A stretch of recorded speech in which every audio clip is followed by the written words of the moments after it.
Assalamualaikum warahmatullahi wabarakatuh. Apa kabar anak-anakku kelas 6 SDN Arjasa 1? Bagaimana kabar hari ini? Semoga kita dalam keadaan sehat dalam lindungan Allah Subhanahu wa Ta'ala. Sebelum kita mulai pembelajaran, marilah kita berdoa terlebih dahulu. Rabbi zidni ilma warzuqni fahma. Ya Allah, tambahkanlah aku ilmu dan berikanlah aku rizki akan kepahaman. Rabbi zidni ilma warzuqni fahma. Ya Allah, tambahkanlah aku ilmu dan berikanlah aku rizki akan kepahaman. Anak-anakku kelas 6, dalam video pembelajaran kali ini kita akan mempelajari materi tentang menerima qada dan qadar dengan subtema makna qada dan qadar. Anak-anakku, apakah kamu masih ingat rukun iman yang ke-6? Ya, betul sekali. Rukun iman yang ke-6 adalah iman kepada qada dan qadar. Sebelum ke pembahasan yang lebih jauh, kita awali pembahasan kali ini dengan pengertian iman kepada qada dan qadar. Iman menurut bahasa artinya percaya. Sedangkan iman menurut istilah adalah meyakini dengan sepenuh hati, mengucapkan dengan lisan, dan mengerjakan dengan perbuatan.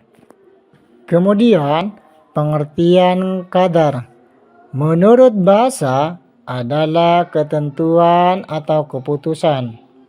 Sedangkan qada menurut istilah adalah segala ketentuan dan keputusan Allah Subhanahu wa Ta'ala yang sudah ditentukan kepada makhluknya sejak zaman azali. Zaman azali adalah zaman sebelum adanya kehidupan atau zaman yang tidak bermula.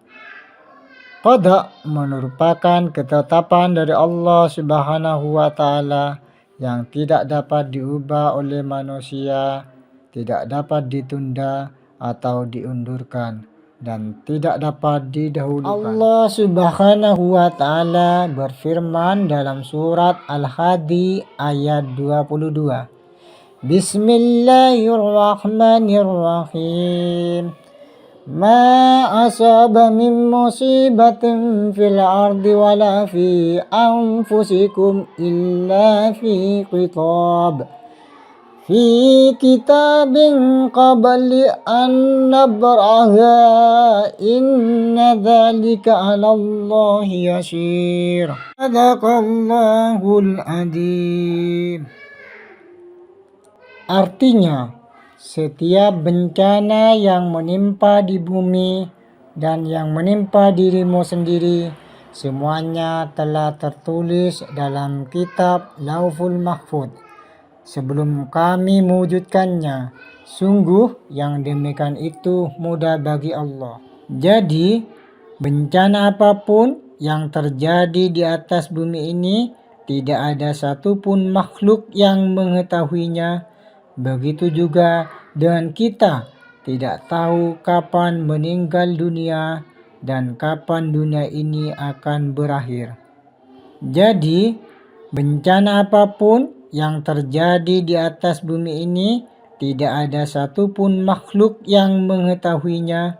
Begitu juga dengan kita, tidak tahu kapan meninggal dunia dan kapan dunia ini akan berakhir. Allah Subhanahu wa Ta'ala sudah berfirman dalam surat Ar-Ra'd ayat 11. Bismillahirrahmanirrahim. Innallaha la yughayyiru ma biqaumin hatta yughayyiru ma bi anfusihim.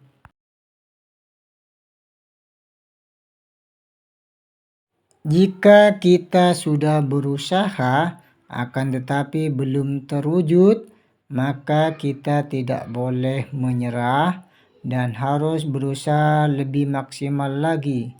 Karena keberhasilan usaha bergantung pada gigih atau tidaknya usaha kita. Nah, berdasarkan pengertian-pengertian di atas, dapat diambil kesimpulan bahwa pengertian iman kepada qada dan qadar adalah percaya dan meyakini dengan sepenuh hati bahwa Allah Subhanahu wa Ta'ala sudah menentukan segala sesuatu bagi makhluknya dan segala sesuatu yang terjadi pada diri makhluknya adalah ketentuan dan takdir dari Allah Subhanahu wa Ta'ala.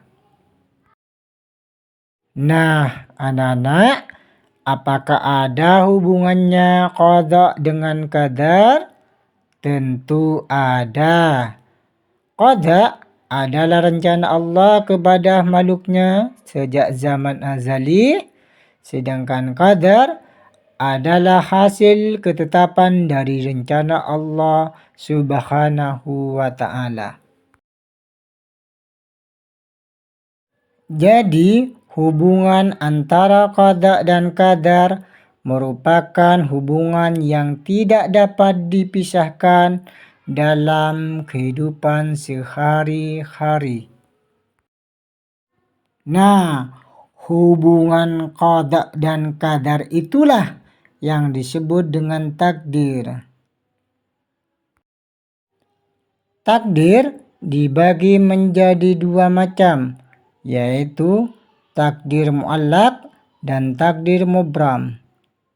Takdir mu'allaq adalah ketentuan Allah yang mungkin masih dapat dirubah oleh manusia melalui usaha atau ikhtiar.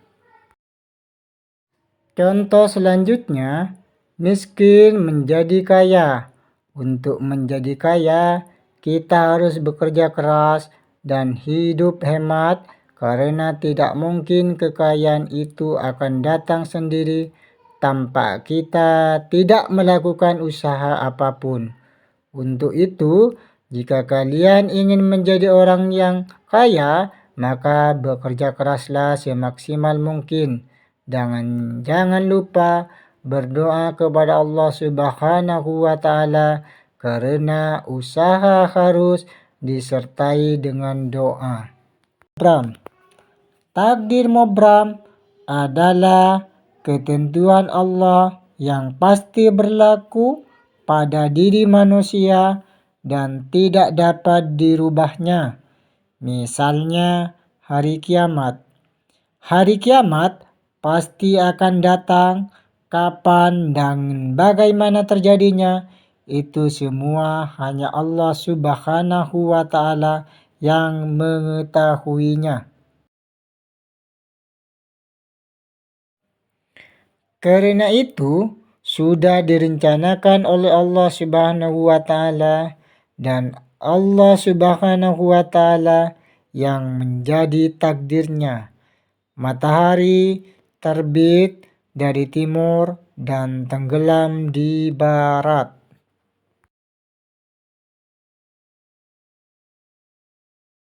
Contoh selanjutnya adalah kematian. Kematian seseorang sudah ditentukan oleh Allah Subhanahu wa Ta'ala kapan, di mana, dan sedang apa.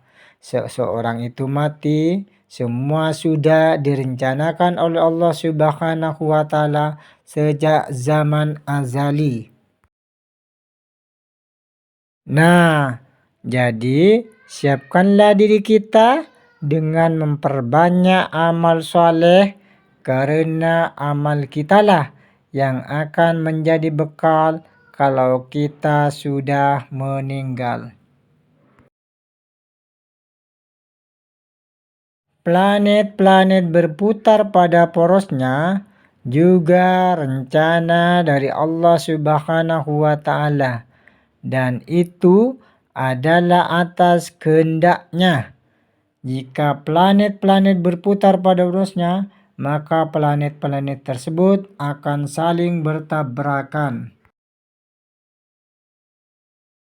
Planet-planet berputar pada porosnya juga rencana dari Allah Subhanahu wa Ta'ala, dan itu adalah atas kehendaknya. Jika planet-planet berputar pada urusnya, maka planet-planet tersebut akan saling bertabrakan. 5. Apa arti dari ayat berikut? Innallaha la yugayyiru ma biqaumin hatta yugayyiru ma bi anfusihim.